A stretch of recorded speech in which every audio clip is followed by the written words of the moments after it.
బులెటిన్లో మరో breaking news చూస్తున్నాం. మధ్యప్రాచ్యంలో నెలకొన్న తీవ్ర ఉద్రిక్త పరిస్థితుల నేపథ్యంలో ఇరాన్లో చిక్కుకున్న భారతీయ పౌరులను సురక్షితంగా స్వదేశానికి తరలించేందుకు భారత ప్రభుత్వం చేపట్టిన ఆపరేషన్ సింధు విజయవంతంగా కొనసాగుతోంది.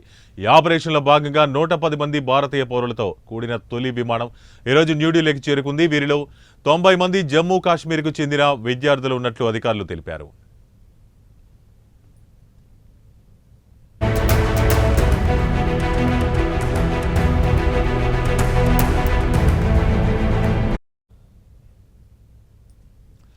ఇక ఇండిగో విమానయాన సంస్థకు చెందిన 6E9487 ప్రత్యేక విమానంలో వీరంతా ఢిల్లీలోని ఇందిరాగాంధీ అంతర్జాతీయ విమానాశ్రయానికి చేరుకున్నారు. కేంద్ర విదేశీ వ్యవహారాల సహాయ మంత్రి కీర్తివర్ధన్ సింగ్ స్వయంగా విమానాశ్రయానికి వెళ్లి ఇరాన్ నుండి తిరిగి వచ్చిన విద్యార్థులకు, ఇతర పౌరులకు స్వాగతం పలికారు.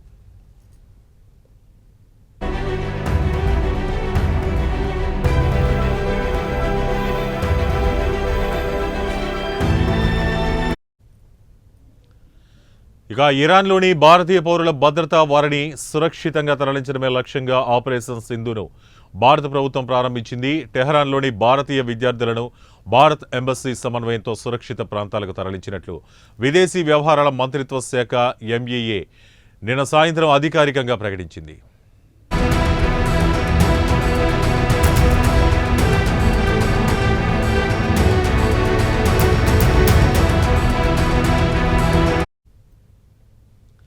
ఇక టెహరాన్లోని భారతీయ విద్యార్థులను వారి భద్రత దృష్ట్యా భారత రాయబార కార్యాలయం చేసిన ఏర్పాట్ల ద్వారా నగరం నుంచి బయటకు తరలించడం జరిగింది. ఈ విషయాన్ని మంత్రిత్వ శాఖ తమ ప్రకటనలో పేర్కొంది.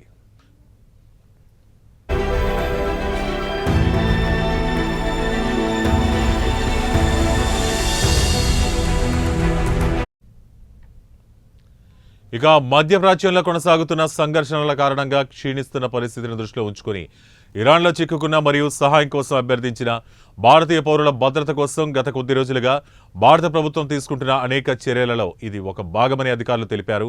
ఈ తరలింపు ప్రక్రియ సజావుగా సాగేందుకు సహకరించిన ఇరాన్, ఆర్మేనియా ప్రభుత్వాలకు భారత ప్రభుత్వం కృతజ్ఞతలు తెలియజేసింది.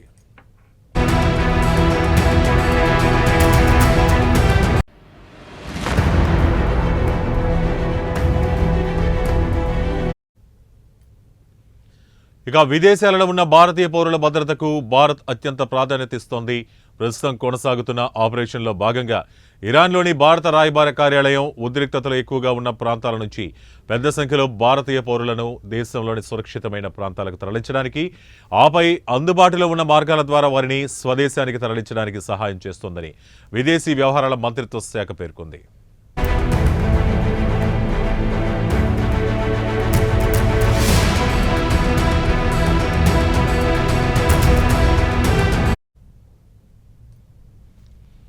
ఇక ఇరాన్లోని భారతీయ పౌరులు టెహరాన్లోని భారత రాయబార కార్యాలయం ఏర్పాటు చేసిన ఎమర్జెన్సీ హెల్ప్ లైన్ ద్వారా, అలాగే న్యూఢిల్లీలోని విదేశీ వ్యవహారాల మంత్రిత్వ శాఖ ఏర్పాటు చేసిన 24/7 కంట్రోల్ రూమ్ ద్వారా నిరంతర సంప్రదింపులు జరుపుతూ ఉండాలని ఈ సందర్భంగా ఎంఈఏ సూచించింది.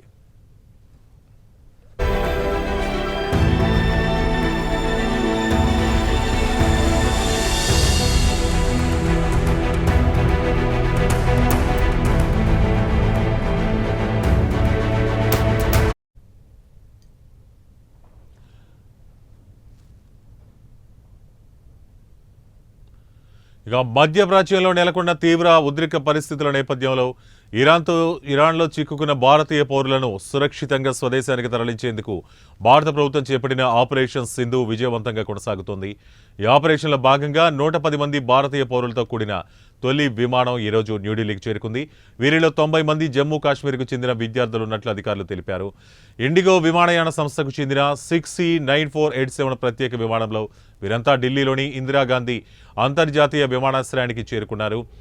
ఇక ఇరాన్లోని భారతీయ పౌరుల భద్రత, వారిని సురక్షితంగా తరలించడమే లక్ష్యంగా ఆపరేషన్ సింధును భారత ప్రభుత్వం ప్రారంభించింది. ఇక టెహరాన్లోని భారతీయ విద్యార్థులను భారత ఎంబసీ సమన్వయంతో సురక్షిత ప్రాంతాలకు తరలించినట్లు విదేశీ వ్యవహారాల మంత్రిత్వ శాఖ నిన్న సాయంత్రం అధికారికంగా ప్రకటించింది.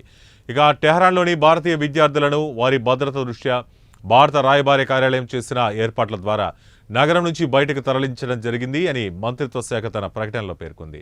ఇక మధ్యప్రాచ్యంలో కొనసాగుతున్న సంఘర్షణల కారణంగా క్షీణిస్తున్న పరిస్థితిని దృష్టిలో ఉంచుకొని ఇరాన్లో చిక్కుకున్న మరియు సహాయం కోసం అభ్యర్థించిన భారతీయ పౌరుల భద్రత కోసం గత కొద్ది రోజులుగా భారత ప్రభుత్వం తీసుకుంటున్న అనేక చర్యల్లో ఇది ఒక భాగమని అధికారులు తెలిపారు.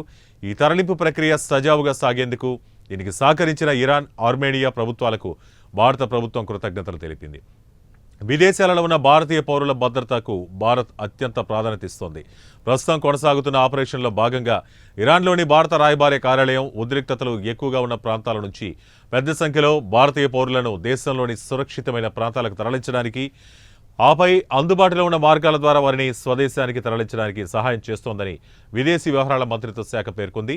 ఇక ఇరాన్లోని భారతీయ పౌరులు టెహరాన్లోని భారత రాయబార కార్యాలయం ఏర్పాటు చేసిన ఎమర్జెన్సీ హెల్ప్ లైన్ ద్వారా, అలాగే న్యూఢిల్లీలోని విదేశీ వ్యవహారాల మంత్రిత్వ శాఖ ఏర్పాటు చేసిన 24/7 కంట్రోల్ రూమ్ ద్వారా నిరంతరం సంప్రదింపులు జరుపుతూ ఉండాలని ఈ సందర్భంగా ఎంఈఎస్ సూచించింది.